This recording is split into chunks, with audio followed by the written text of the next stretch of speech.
ধ্বংস করে দিও না আল্লাহ, তুমি ফেরাউনকে ধ্বংস করে দিও না আল্লাহ। আল্লাহ আমাদেরকে কে খাবার দেবে তুমি যদি ফেরাউনকে ধ্বংস করে দাও? এরকম আল্লাহর দরবারে ওই অসহায়গুলো, ওই গরিবগুলো, এতিম বাচ্চাগুলো আল্লাহর দরবারে ফরিয়াদ করার কারণে আমার আল্লাহ বলেন দ্বিতীয় নম্বর কারণ হলো, এ মুসা কালিমুল্লাহ, ওই সমস্ত অসহায়ের কারণে আমি ফেরাউনকে ধ্বংস করতে পারি না। তৃতীয় নম্বর কারণ হলো গভীর মনোযোগ। তাহলে আমরা এখন দেখেন একজন কট্টর কাফের, তিনি এতিম বাচ্চাদেরকে কানা খাওয়ানোর পরে, অসহায়দেরকে, গরিবদেরকে, মিসকিনদেরকে কানা খাওয়ানোর পরে যদি আল্লাহ থেকে এটা বেশি ভালো লাগে, তাহলে আপনি মুসলমান হয়ে যাদের সামর্থ্য আছে, আপনারা যদি গরিবদেরকে খাওয়ান, আপনারা যদি এতিম বাচ্চাদেরকে খাওয়ান, আপনারা যদি অসহায়দেরকে যদি দেখেন, আপনার উপর আল্লাহ পাক কত সওয়াব দান করবেন, কত বেশি খুশি হবেন। জুড়ে বলুন সুবহানাল্লাহ। হযরতে ইব্রাহিম ও খলিলুল্লাহ কখনো মেহমান ছাড়া উনি কোনো ওয়াক্তে উনি খাবার খেতেন না। একজন হলো মেহমান তার লাগত। আমরা মেহমান আসলে নারাজ হয়ে যায়, ভিক্ষুক আসলে নারাজ হয়ে যায়, কিন্তু ইব্রাহিম ও খলিলুল্লাহ গিয়ে ওই অসহায় একজন না একজন ধরে এনে তারপর তিনি খানা খাওয়াতেন, ওনার সাথে বসে খানা খেতেন। সুবহানাল্লাহ বলুন। একদিন এক ভিক্ষুক যখন খাবার খাচ্ছে, এমন টাইমিং বিসমিল্লাহ না বলে খেয়ে ফেলল। বিসমিল্লাহ না বলে যখন ওই ভিক্ষুক যখন খাবার খেয়ে ফেলল, তখন ইব্রাহিম ও খলিলুল্লাহ তার থেকে প্লেটটা নিয়ে ফেলল। কারণ তুমি আমার আল্লাহর নামে তুমি খানা খাওয়ানি, এই জন্য তোমার থেকে দেখেন বিসমিল্লাহ আমরা বলে যাই। এই জন্য আপনারা খাবার খাওয়ার সময় বিসমিল্লাহি ওয়া আলা বারাকাতিল্লাহ, আল্লাহ পাক সুবহানাহু ওয়া তাআলা এইটা পড়ার কারণেই আপনাকে বরকত বাড়িয়ে দেবে। লা ইন শাকারতুম লা আযীদান্নাকুম ওয়া লা ইন কাফারতুম ইন্না আযাবি লাশাদীদ। নিয়ামত আপনাকে আল্লাহর শুকরিয়া করার কারণে নিয়ামত আপনাকে আরো বেশি বাড়িয়ে দেবে। এই জন্য বিসমিল্লাহি ওয়া আলা বারাকাতিল্লাহ এটা বলবেন। এরপরে প্লেটটা নিয়ে ফেলল। প্লেটটা যখন নিয়ে ফেলল, ওই ভিক্ষুক অবাক হয়ে গেল, কিরে হযরত ইব্রাহিম ও খলিলুল্লাহ আল্লাহর বন্ধু, উনি কেন আমার থেকে প্লেটটা নিয়ে ফেলল? তখন ইব্রাহিম ও খলিলুল্লাহ বলে, তোমাকে আমি আর বাদ দেব না, খাবার তোমাকে আমি আর দেব না। কেন কেন দেবেন না? তার কারণ হলো, এ ভিক্ষুক, তুমি আল্লাহর প্রশংসা করো নাই, আল্লাহর নাম নাও নাই, তোমাকে খাবার খাওয়াচ্ছেন আল্লাহ, বিসমিল্লাহ তুমি বলো নাই, সেই জন্য আমি তোমার থেকে এই প্লেট নিয়ে ফেললাম। যাও যাও, তুমি চলে যাও, তোমাকে আর খাবার দেওয়া হবে না। উনি সাথে সাথে উঠে চলে যাচ্ছে। চলে যেতে যেতে আল্লাহর দরবারে ফরিয়াদ করতেছেন, আল্লাহ আমি খোদার জ্বালায় তোমার নাম ভুলে গেছি রে আল্লাহ, আমি তোমার নাম ভুলে গেছি। এরকম বলে বলে মনে মনে আল্লাহর দরবারে ফরিয়াদ করতেছেন। আল্লাহর সাথে সাথে হযরত জিবরাইলকে পাঠিয়ে দিলেন, ইব্রাহিম যাও যাও, তোমার সাথে আর কোনো, তোমাকে আমি খলিল বলে যে তোমাকে আখ্যায়িত করেছি, আমি মনে হয় এটা ভুল করেছি, তুমি আমার খলিল হতে পারো না। কেন? উনি বলতেছেন, ইব্রাহিম ও খলিলুল্লাহ বলতেছেন, আল্লাহ কেন তুমি আমার উপর নারাজ হচ্ছো আল্লাহ? আল্লাহ বলেন, ইব্রাহিম শুনো শুনো, তোমার উপর আমি এই জন্য নারাজ হয়েছি, আমার পৃথিবীর জমিনের মধ্যে অসংখ্য বান্দা রয়েছে, যারা অসংখ্য কাফের বেদিন পর্যন্ত রয়েছে, পিঁপড়া থেকে শুরু করে অনেক জীবজন্তু রয়েছে, অনেক জীবজন্তুর মধ্যেই আমাকে স্মরণ করে। এমন জীবজন্তু আছে, মানুষের মধ্যে এমন কতগুলো মানুষ আছে, ফেরাউনের মতো এমন কতগুলো মানুষ আছে, নমরুদের মতো এমন কতগুলো মানুষ আছে, ইহুদিদের মতো এমন কতগুলো মানুষ আছে, হিন্দুদের মতো এমন কতগুলো মানুষ আছে, বিভিন্ন অন্য ধর্মের কতগুলো মানুষ আছে। আমি আল্লাহকে ডাকে না, বিসমিল্লাহ বলে তারা খাবার খাই না রে। ইব্রাহিম খলিলুল্লাহ, এই ইব্রাহিম খলিলুল্লাহ, আমি রবসিটা এমনি কই না রে, এমনি কই নাই। এই ইব্রাহিম খলিলুল্লাহ, শুনো শুনো, আমি আল্লাহ একটা পিঁপড়ার খাবারের দায়িত্ব পর্যন্ত আমি আল্লাহ নিয়ে ফেলেছি। জুড়ে বলুন সুবহানাল্লাহ। আমি আল্লাহ প্রত্যেকজনকে একেবারে যে আমাকে ডাকে, যে আমাকে ডাকে না, তাদের সবাইকে আমি আল্লাহ খাবার পরিবেশন করে থাকি। চিৎকার দিয়ে বলুন সুবহানাল্লাহ। এই জন্য তো আমি রব্বুল আলামিন। যারা আমাকে ডাকে, ইহুদিরা আমাকে ডাকে না, তাদেরকে আমি খাবার দিই। খ্রিস্টানরা আমাকে ডাকে না, আমি তাদেরকে খাবার দিই। হিন্দুরা আমাকে ডাকে না, বিসমিল্লাহি ওয়ালা বারাকাতিল্লাহ বলে খানা খাই না, কিন্তু আমি তাদেরকে খাবার দিই। এরকম বলার সাথে সাথে ইব্রাহিম খলিলুল্লাহ বলেন, আল্লাহ আমার ভুল হয়ে গেছে, আল্লাহ আমার ভুল হয়ে গেছে। উনি বের হয়ে গেছেন, ওই ফকিরকে বের করার জন্য, উনি খোঁজার জন্য বের হয়ে গেছেন, ওই ফকিরকে নিয়ে খানা খাওয়ার জন্য। বলতে চেয়েছিলাম ইব্রাহিম খলিলুল্লাহ প্রতিদিন একজন মেহমান নিয়ে উনি খাবার খেত। খাবার খাওয়ানো এটা সবচেয়ে আমার নবী বলে তুতুইমুত তুআম, হাদিসে পাকের মধ্যে বলা হয়েছে, এই আমার উম্মত শুনো শুনো, পৃথিবীর জমিনের মধ্যে দুটা আমল সবচাইতে উত্তম, সবচাইতে উত্তম। প্রথম নম্বর হলো অপরকে খানা খাওয়ানো, দ্বিতীয় নম্বর হচ্ছে ওয়াতুকুরিমুস সালাম, দ্বিতীয় নম্বর হচ্ছে অপরকে ভাইকে সালাম দেওয়া। জোরে বলুন সুবহানাল্লাহ। দুটা উত্তম আমল বলে দিচ্ছে। একটা হচ্ছে অপর ভাইকে খানা খাওয়ানো, গরিবকে, মিসকিনকে, কাঙ্গালকে, অসহায়কে, পাড়া প্রতিবেশীকে, আত্মীয় স্বজনকে খাবার খাওয়ানো। আর অপর মুসলমান ভাইকে খাবার খাওয়ানো, এটা আল্লাহ বেশি পছন্দ করেন। এবং সাথে সাথে আরেকটা জিনিস বেশি পছন্দ করেন, এটা হচ্ছে অপরজনকে সালাম দেওয়া। এটা রাসূল পাক বলেন, আমি রাসূলও বেশি পছন্দ করি। মুসা কালিমুল্লাহকে বলল, মুসা, 2 নম্বর কারণ হলো এটা, তিনি অসহায়কে খাবার দেয়, আর অসহায় ব্যক্তিরা আমার কাছে ফরিয়াদ করে, আমার কাছে বলে, আল্লাহ তুমি যদি ফেরাউনকে যদি ধ্বংস করে দাও, আমরা কার কাছে খানা খাবো?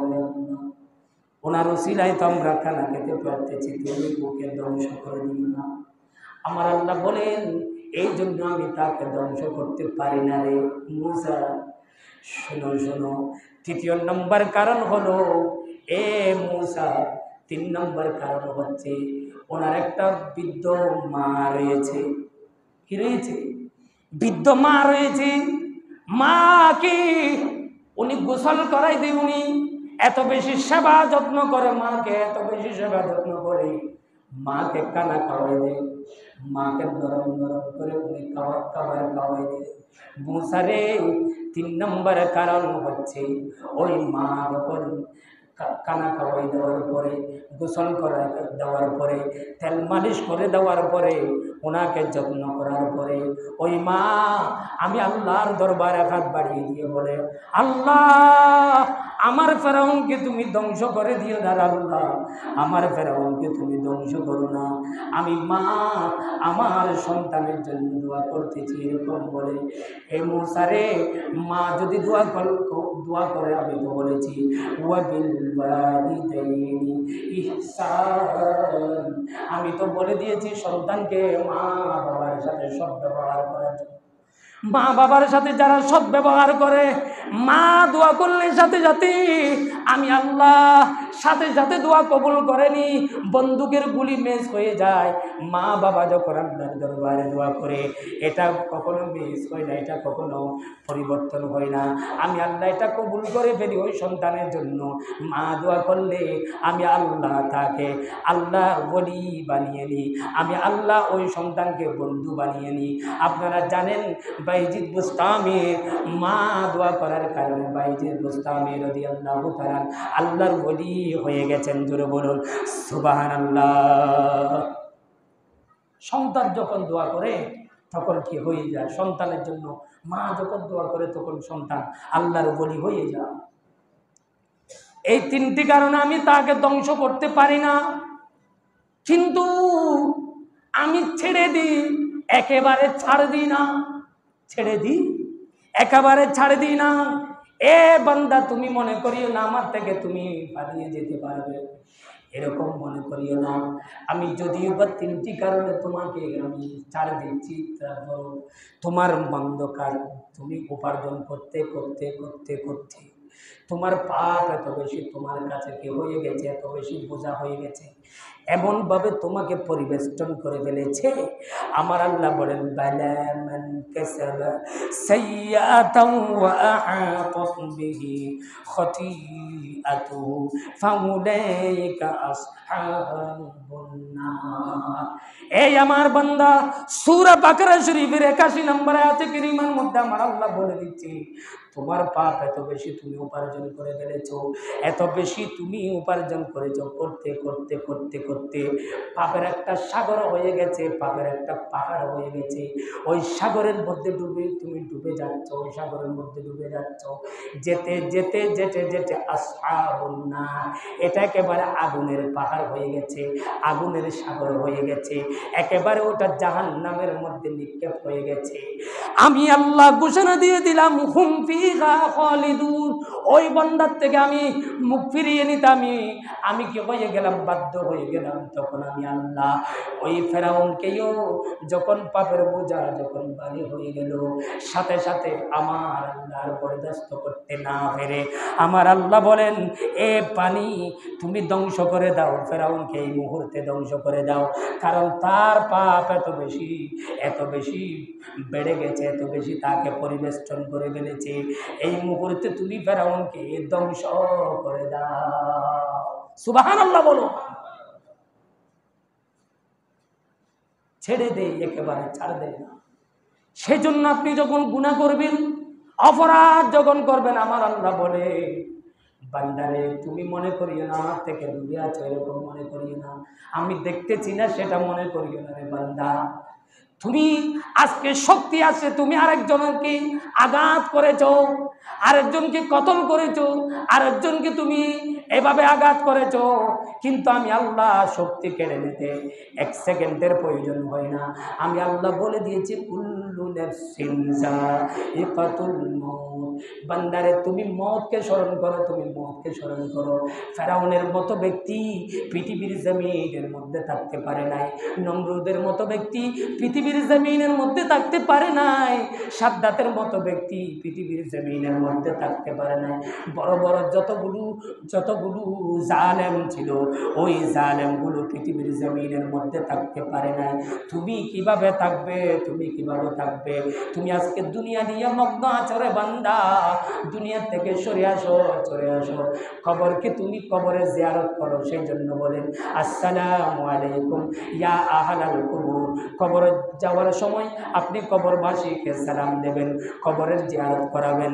কেন? তোমার কাছে কবরের কথা স্মরণ হয়ে যাবে, মৃত্যুর কথা স্মরণ হয়ে যাবে, হাসরের কথা স্মরণ হয়ে যাবে, হাসরের ময়দানের কথা স্মরণ হয়ে যাবে, মিজানের কথা স্মরণ হয়ে যাবে, ফুলসিরাতের কথা স্মরণ হয়ে যাবে, ওই 12 সূর্যের তাপের কথা স্মরণ হয়ে যাবে, আযাবের কথা স্মরণ হয়ে যাবে, জাহান্নামের কথা স্মরণ হয়ে যাবে।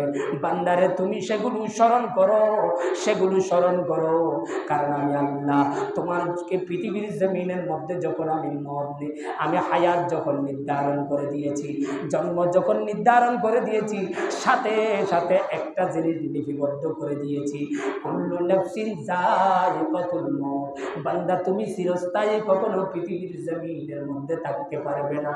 আমি যখন ডাক দেব তখন সাথে সাথে আমি আল্লাহর দরবারে তোমাকে হাজির হতে হবে বান্দা, আমি আল্লাহর দরবারে হাজির হতে হবে। তোমার জীবনকে এই জন্য পরিবর্তন করে ফেলো। কুরবানি পশু দিয়েছ, এতে আমি আল্লাহ যদিও বা সন্তুষ্ট হয়েছি অনেকের প্রতি, কিন্তু আমি এখনো পর্যন্ত পরিপূর্ণ সন্তুষ্ট হই নাই। কখন আমি পরিপূর্ণ সন্তুষ্ট হয়ে যাব? যখন তোমার হায়াত, তোমার মত, তোমার চলাফেরা, তোমার উঠা বসা, তোমার কথাবার্তা, তোমার আচার আচরণ, তোমার সব কিছু, তোমার উপার্জন সবগুলো আমি আল্লাহর জন্য হবে, ইত্তাকুল্লাহ হবে, সবগুলো যখন আমি আল্লাহর জন্য হবে, তখন আমি আল্লাহ তুমি সমস্ত মন্দ কাজগুলো, যেগুলো রয়েছে, খারাপ যেগুলো কাজ রয়েছে, শয়তানি যেগুলো ওয়াসওয়াসা রয়েছে, এগুলো সবগুলো কুরবানি দিয়ে, সবগুলো নিজের নফস থেকে একেবারে কুরবানি করে যখন কাটি নিয়েতে ইত্তাকুল্লাহ নিয়ে, মুতমাইন্না নিয়ে আমি আল্লাহর দরবারে যখন হাজির হয়ে যাবে বান্দা, তখন আমি আল্লাহ বলবো উদুখুলু ফিস-সিলমি কাফা। এরকম বলে যখন তুমি ইসলামের মধ্যে দাখিল হয়ে যাবে, তখন আমি আল্লাহ বলবো ইরজিই ইলা রাব্বিকি রাদিয়াতাম মারদিয়া। আমি আল্লাহ বলে দেব বান্দা আমার কাছে ফিরে এসো। উদুখুলু, আমি আল্লাহ ফাদখুলি জান্নাতি, আমি আল্লাহ বলে দেব এই আমার বান্দা আমার ডাকে সেরে চলে আসো এবং তোমরা ঢুকে যাও তোমরা জান্নাতের ভিতরে ঢুকে যাও। সুবহানাল্লাহ বলেন। আমার আল্লাহ বলেন তোমরা সবগুলো মন্দ কাজকে কোরবানি দেওয়ার নাম হচ্ছে আসল কোরবানি। আমি যে এতক্ষণ যা কিছু বুঝাতে চেয়েছি, কোরবানি শুধু জন্তু কোরবানি দেওয়ার নাম কোরবানি নয়। সব খারাপ কাজকে একেবারে মন থেকে মুছে পরিষ্কার করে ত্যাগ করে দেওয়া, কোরবানি করে ফেলা, এটার নাম হলো আসল কোরবানি। জোরে বলুন সুবহানাল্লাহ। ওয়া আখিরু দাওয়ানা আনিল হামদুলিল্লাহি রাব্বিল আলামিন। যারা 4 রাকাত